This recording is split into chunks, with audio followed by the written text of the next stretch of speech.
5 de la tarde, 2 minutos, 14:07 la temperatura, sigue lloviznando en Buenos Aires, sigue nublado y así continuará el resto de la jornada. Y Nico Gort trae hoy las políticas culturales con novedades, con algo para retomar lo que dejamos el otro día en la columna que hicimos el lunes. Sí, y una serie de... Hay que agarrar ahora lápiz y papel y tener la mente abierta para escuchar, porque es una metralleta, a veces es una metralleta de información, y vos decís Inamu, Sadaik, Inca, ¿viste? Todo, bueno, todos nombres de remedios parecen. claro, y sí. Y el que no está ahí quizás en contacto con esas cosas, se le pasa muchas. Entonces, por eso hago la advertencia previa, ¿no? Lo que, antes de entrar con el entrevistado, la intención era hacer un par de subsidios y programas que salieron esta semana o que están abiertos en este mes, para que el interesada se busque un poquito a ver de qué se trata y en todo caso gane el concurso o pueda llegar a tener el subsidio. La UNESCO está haciendo el Fondo Internacional para la Diversidad Cultural, y hasta el 16 de junio, digamos, de este mes, tenés una semanita más, un poquito más, está haciendo financia iniciativas que estimulan la industria cultural y creativa en los países en desarrollo, como el nuestro, por ejemplo. Entonces, tienen, bueno, dan... digamos, es un concurso, un premio a los proyectos con innovación, dinamismo, ¿no? Que vienen haciéndolo ya hace unos 10 años y ya han puesto como cerca de 8 millones de dólares en el mundo en proyectos culturales. Cual es lindo e interesante meterse y ver de qué se trata. Está el premio Epson, como las impresoras, para los fotógrafos que hacen panorámicas. ¿De la misma empresa es? De la misma empresa. Un premio privado, digamos. Vos llevás tu foto panorámica, no creo que sea la de la vacación en el mirador de alguna montaña, ¿no? Tiene que ser algo con una mirada artística también, ¿no? Buscándola. Pero es jugoso, el premio es bastante grande. Dice, este año el valor del pozo del premio es la friolera suma de $40.000, con lo cual yo ya estaría sacando alguna foto. Bueno, después está la Fundación Andriani, que está haciendo también para artistas plásticos un concurso que termina el 15 de junio. Estas tres cositas, interesante ir y meterse. Hay una página muy, muy buena que tiene mucha información de esta que se llama Recursos Culturales. Bueno, uno se mete ahí y van llegando informaciones, datas de... Después vamos a compartir todos los enlaces y además en la nota cuando... En las redes del programa también subamos la columna de Nico, ¿te parece? Perfecto. Recursos Culturales, es una página privada esta. Es una página, sí, de una gente conocida que hace Federico Borovio, entre ellos es el que la dirige, la edita. Es formato virtual. Y bueno, ahí va llegando, tenés un newsletter también, al que te puedes adherir y te va llegando toda esa información mes a mes. No sé si lo está haciendo con más frecuencia, pero mes a mes lo está haciendo. Y ahí está.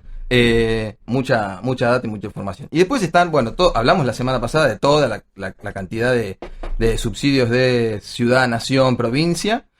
Y ahora está el segundo llamado a puntos de cultura, que es la Secretaría de Gestión Cultural del Ministerio de Cultura de la Nación. Está haciendo la segunda vuelta de puntos de cultura, que ya con el entrevistado en línea, que es el responsable de dicha cartera de la Secretaría dependiente del Centro del Ministerio de Cultura de la Nación, está, digamos, nos va a explicar un poco de qué se trata todo eso, pero además le haremos algunas preguntas para ir un poquito profundizando sobre eso.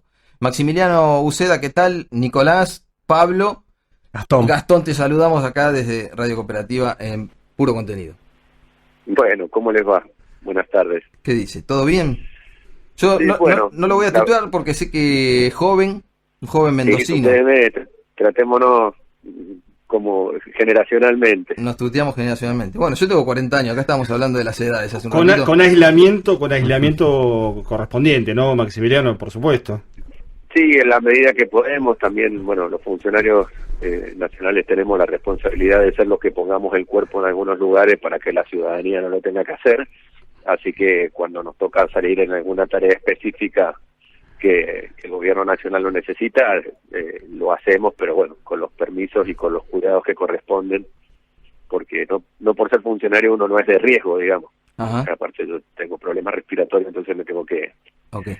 cuidar, pero sí cumpliendo el aislamiento y trabajando intensamente para que esta situación sea, que la verdad es calamitosa, es muy angustiante para todos y todas, pueda encontrar o encauzarse en la medida de lo posible en función de las ayudas y de la asistencia que podamos dar al sector de la cultura. Tal cual. Bueno, este es el segundo llamado de Puntos de Cultura, o sea, han duplicado el presupuesto por Sí, por este contexto. suerte, y más que por suerte, por una convicción y una decisión política del gobierno nacional, tanto el presidente como el ministro nos instruyeron, apenas empezó el aislamiento obligatorio, que trabajáramos en lo que más podíamos para resolver las situaciones que se iban a venir, porque sabíamos que esto iba a ser largo.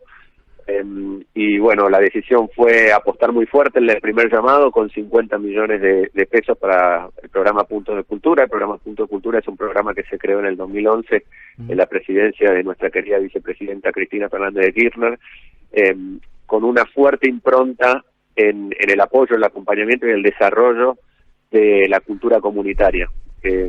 Nosotros estamos convencidos de que la materia de la cultura popular se gesta en lo comunitario, y más en un momento donde estamos apelando a la solidaridad casi como eje de gestión y como valor para sostenernos en este momento, y porque creemos en ese valor en tanto argentinos, ¿no? Creemos que la solidaridad es fundamental.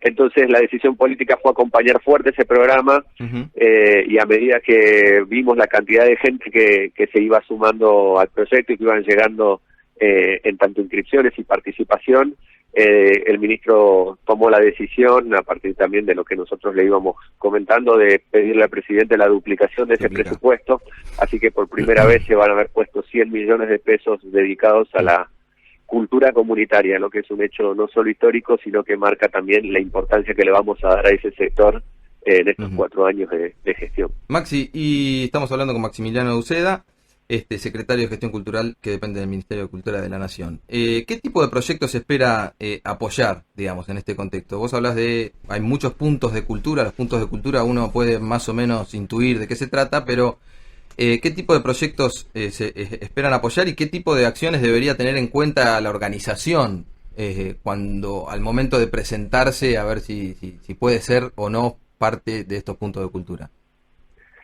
Mira, nosotros en ese sentido el programa Punto de Cultura tiene en sus bases distintas líneas, que hay aproximadamente 10 líneas en las cuales se pueden participar, que va desde género, comunicación comunitaria, proyectos con perspectiva medioambiental, digamos, las líneas son muchas, pero sobre todo lo que estamos intentando que sean aquellos que promuevan la conformaciones de redes, aquellos que promuevan la organización social y aquellos que sobre todo contengan en el territorio a la comunidad en la cual tienen arraigo los proyectos, ¿no? La cualidad quizás o el diferencial que tiene Puntos de Cultura sobre tal vez otros programas es que los puntos de cultura son un nexo y son parte del organismo social en el cual se configuran, digamos, son fundamentales en el entramado de esos grupos sociales, de esas comunidades, de todo aquello que genere ciudadanía, que genere solidaridad, que genere trabajo mancomunado, nuevas redes, para nosotros es muy importante. ¿Y cómo capitalizan ese punto de cultura una vez que se establece? O sea, ¿cómo después de que ya es un punto de cultura forma parte, me imagino, de una red, más allá de ese proyecto en particular? Se espera, no sé, de alguna manera después tenerlo en contacto, utilizar alguna, no sé, esos mismos puntos de cultura para desarrollar un programa a nivel nacional, o un programa aún, no sé, mayor, con cierta direccionamiento. Sí, el programa no solo se queda o no solo pretende llegar al financiamiento de los puntos de cultura, sino posteriormente el fortalecimiento de la red de los puntos. Se capitaliza en relación a, bueno, primero que se fortalezcan, porque la verdad nosotros tuvimos una pandemia económica los 2 últimos años del gobierno anterior, sobre todo, y ahora tenemos esta situación tan grave, entonces los puntos de cultura vienen muy deteriorados. De hecho, el último llamado a puntos de cultura que hubo fue en el 2017, y fue por un total de 20 millones de pesos, digamos. Entonces no se alcanzó a cubrir ni el 1% de los puntos de cultura que hay en el país. Lo que nosotros aspiramos es a la conformación, al fortalecimiento de los puntos para engrosar la red de vinculaciones y poder trabajar proyectos. Estamos trabajando, por ejemplo, en un banco de saberes donde todos los puntos de cultura puedan subir a ese banco los conocimientos que tienen para aportar a otros puntos de cultura, y en el tiempo en que están y que otros puntos de cultura, por ejemplo, los pueda solicitar. Vamos al caso de que, por ejemplo, las murgas, sobre todo de la zona sur de la ciudad de Buenos Aires, son geniales haciendo sobre todo lo que es el vestuario y el bordado de lentejuelas, que eso en algunas comunidades del interior no. Entonces ellos pueden subir ese saber, intercambiarlo con un punto de cultura quizás del oeste argentino, donde la murga rioplatense no tiene tanto arraigo, y mientras tanto que estén en el banco a contraparte, nosotros dotarlos de algún tipo de formación que ellos requieran, de algún tipo de acompañamiento, de algún tipo o algún sistema de relaciones que ellos necesiten fortalecer. Entonces hay mucho trabajo que se va a hacer atrás, y a medida que los puntos de cultura se empiecen a normalizar y que se empiecen a fortalecer las redes. Maxi, lo mencionabas recién, lo que fue la pandemia económica, sobre todo en los últimos 2 años, y queda casi en un segundo plano en estos tiempos que se venía también de una época donde no había Ministerio de Cultura. Se menciona permanentemente que se venía de una Secretaría de Salud degradada, pero en el caso de la cultura también pasó lo mismo. Y además este año se suma que todavía a mitad de año no hay presupuesto formal, se trabaja con la extensión del anterior, toda la situación que por supuesto también vos mencionaste de la pandemia actual y la perspectiva de salida muy dificultosa.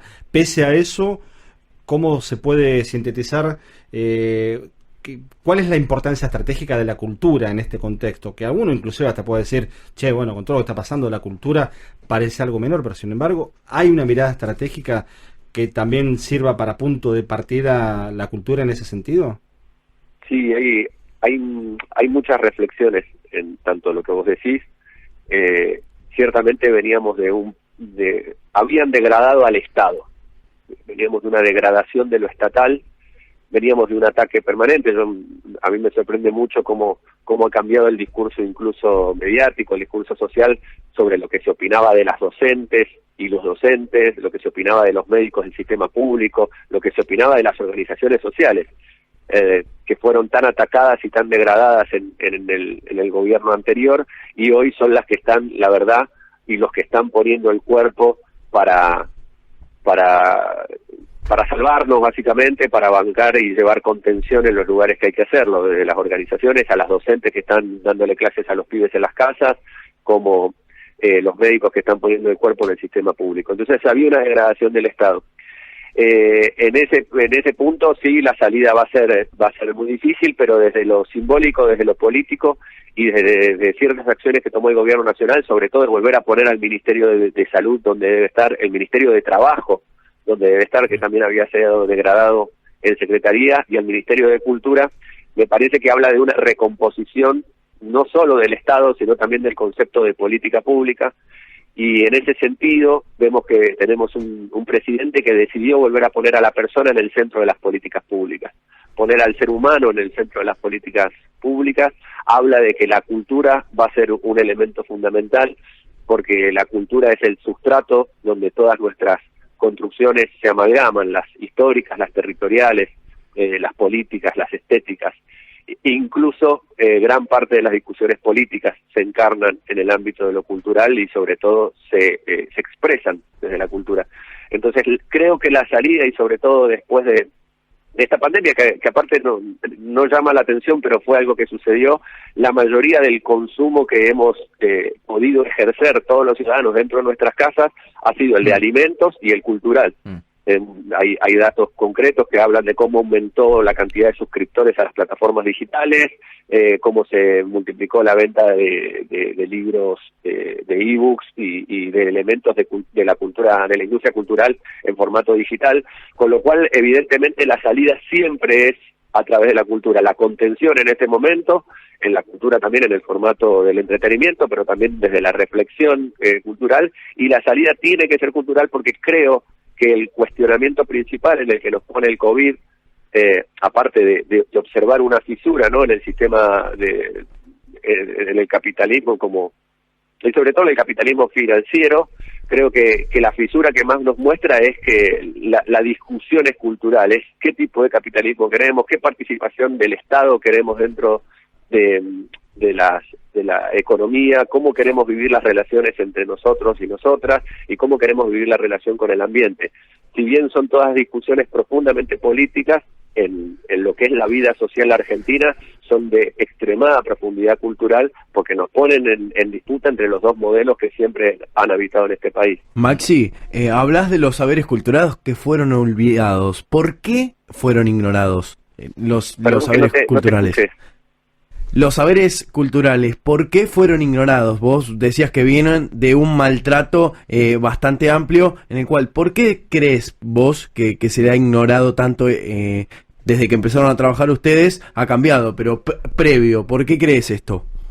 Mira, porque yo creo que hay que de los modelos políticos que hay en el país, en los cuales se pendula, a veces tienen ciertas características, ya por suerte no son dictaduras sangrientas como lo fueron, pero hay algo del residuo ideológico de esos esquemas políticos que después, bueno, por ejemplo, la última experiencia neoliberal argentina fue democrático, por más que haya tenido muchos cuestionamientos a ciertos derechos que se vieron muy degradados. Fue legal en principio, no te quiero corregir, fue legal.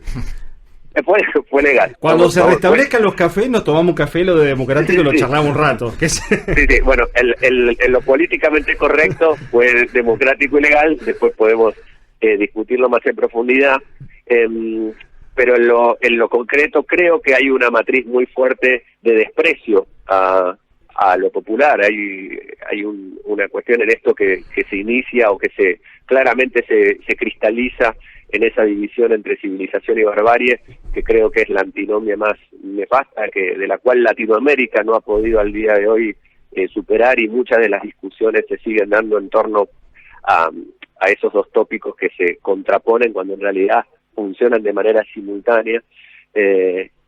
Y creo que hay algo de eso, del desprecio a lo popular, del desprecio al originario, del desprecio a lo que nos compone como pueblo soberano. Hay algo del desprecio a la soberanía, por una cierta adoración o cierto, no sé, o cierto dominio autoimpuesto por conveniencias económicas de ciertos sectores que prefieren seguir mirando esquemas extranjeros como no sé, como destino manifiesto para nuestro país. Y bueno, nosotros consideramos todo lo contrario, consideramos que está en nuestro país la salida y las respuestas que nuestro país necesita. Creemos profundamente en nuestra cultura popular porque creemos profundamente en nuestra historia.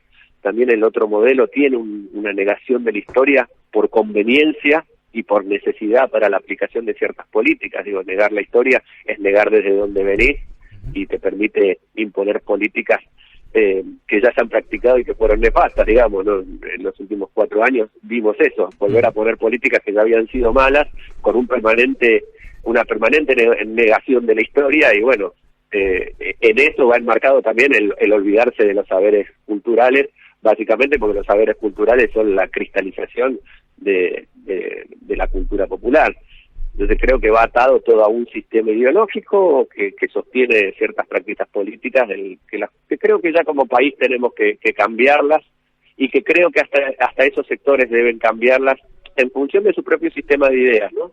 Pero creo que han hecho mucho daño y que ya es momento que como sociedad nos demos el paso para discutir nuestras prácticas, la de nuestro espacio político, la del espacio político que hoy gobierna, y permitirnos también la discusión con nuestras oposiciones en un ámbito realmente democrático para pensar una cultura nacional que sea una unidad en la diversidad, ¿no? Donde sigan habiendo diversidades, divergencias, ideologías, y nada, y que podamos resolver de una buena vez esa antinomia entre civilización y barbarie, y nos planteemos un país para todos, ¿no?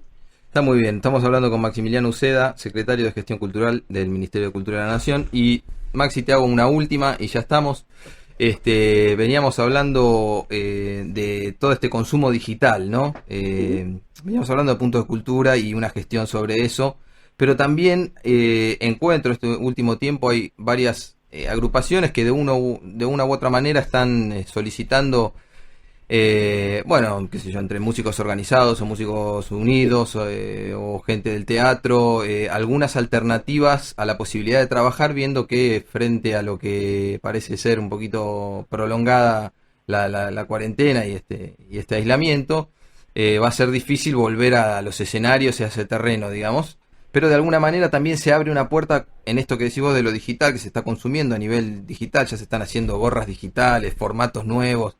De hecho, estaba viendo, hoy mismo salió de los managers un protocolo para hacer grabaciones en estudios de grabación o vivos en salas vacías, pero con la posibilidad de transmitir por streaming. Si de alguna manera el ministerio o la cartera que es tu secretaría tienen pensado algo en este sentido, ver de qué manera se puede destrabar o formar algún tipo de acción que permita trabajar, ¿no? A los músicos, claro, al teatro. Mira, en función de las responsabilidades que recaen por secretaría, toda lo que ha tenido que ver más con la economía de la cultura y eso y todo lo que son los protocolos ha recaído más en la Secretaría de Desarrollo. Mal haría yo en hablar por la secretaria que lo lleva adelante, pero sí están trabajando mucho, sí sé que están avanzando mucho en los protocolos, y también yo soy optimista en la salida de esta situación. Creo que primero, ya en Interior, ayer nuestro presidente planteó que para el territorio federal casi el 85% del país va a pasar al distanciamiento social, con lo cual las provincias federales van a poder empezar prontamente o en breve a llevar adelante su desarrollo con mayor normalidad, con lo cual hay que tratar de no llevar toda la sensación de la pandemia del AMBA al resto del país. Digo que tenemos que ir haciendo el esfuerzo. Y acá empezar a concentrar también ese esfuerzo. Yo, en relación a esto de lo digital, creo que va a tener mucho asidero en este proceso, que va a ganar lugar, pero también no va a reemplazar el hecho cultural del vivo, porque básicamente los hechos culturales son sociales y tienen que ver con el encuentro, y sobre todo porque la matriz económica de la cultura así lo necesita. Digo, en un show de música en vivo no solo trabaja el manager del artista, sino hay iluminadores, montajistas de escenario, hay un montón de sonidistas, y después todos aquellos que viven del marketing, del merchandising, de la venta. Digo, es toda una economía que se sostiene ahí, con lo cual yo no veo que eso se vaya a modificar. Sí creo que con el tiempo tenemos que empezar a pensar desde qué lugar es el mejor para dar la disputa de la renta que genera la circulación de bienes culturales a través de las plataformas digitales. Sí creo que yo soy un convencido de que hay que encontrarle la forma para que dejen dinero en la Argentina, porque básicamente circulan bienes culturales argentinos por todas esas plataformas. Sí, hubo un paréntesis en el proteccionismo cultural claramente en los últimos 4 años que fue suspendido, digamos. Teníamos una ley de radiodifusión que protegía en cierta manera, y de repente eso, bueno, nada, se fue para atrás. Mucha gente todavía pregunta si la ley de radiodifusión está en vigencia, digamos, y lo único ha cambiado 2 o 3 cosas. Eran de los primeros datos que nos ponían de manifiesto lo que vos claramente decías y que me invitabas a debatir en el café, de qué tan democrático fue el proceso, digamos, o cuántas violaciones a la democracia hubieron. Bueno, la ley de radiodifusión se voló por un decreto simple, y desfinanció parte de los institutos que se nutrían de la ley.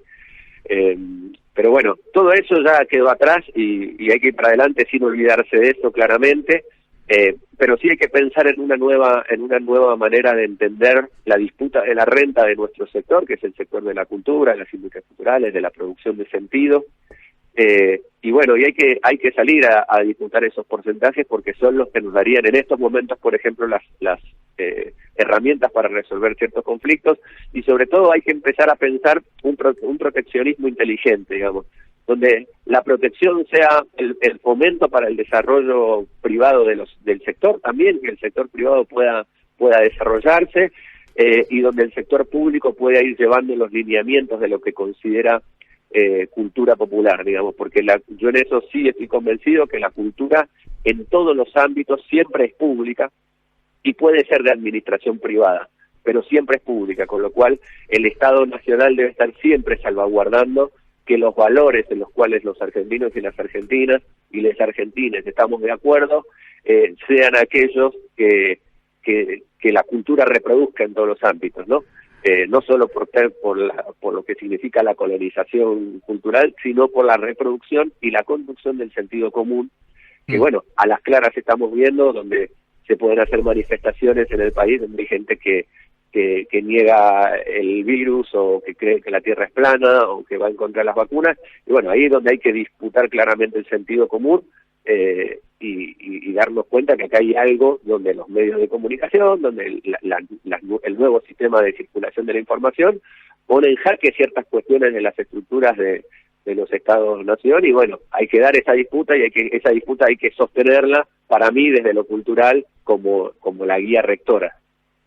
Maxi, impecable, ¿eh? La verdad, nos has dado una buena mirada a partir de la inquietud inicial, de los programas, de los puntos de cultura, pero con lo que en el programa tratamos de hacer siempre, que es tener la mirada de la coyuntura, del día a día, pero también ver un poco más allá, viste que en los medios a veces no está el tiempo, y a veces hay que dedicarle unos minutos más a pensar, aunque sea un ratito, viste, cómo seguir con esta historia, y nos has dado un buen panorama como punto de partida, así que te agradecemos mucho este rato de charla.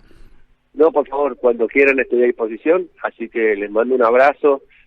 Todos aquellos que se puedan quedar en la casa hagan el esfuerzo, y los que no, cuídense mucho y ayudemos a que aquellos que tienen que hacer las tareas esenciales la puedan hacer en paz y los podamos acompañar también, que son fundamentales. Así que les mando un abrazo grande. Lo mismo para vos, gracias por el contacto. Maximiliano Uceda, secretario de Gestión Cultural del Ministerio de Cultura de la Nación, pasó por los micrófonos de Puro Contenido de la mano de la columna de Nico, y dejó una cantidad de Nico Gort, dejó una cantidad de cuestiones para pensar. Digo, ahí habló de... Sí, se abrían puntas y bueno, sí, no íbamos a terminar más, ¿no? Podemos charlar toda la hora y un rato más también. Si quieren, después de la tanda hacemos un peloteo entre nosotros, porque dijo a mí algo que me resulta central. Habló de la renta a la cultura.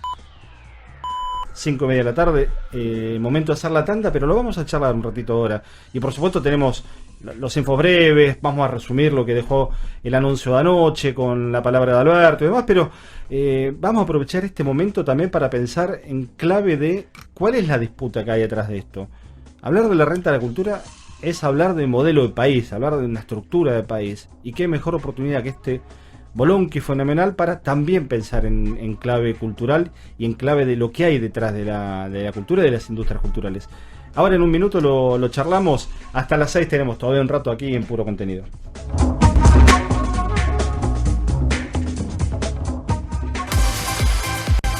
Desde Buenos Aires para todo el mundo.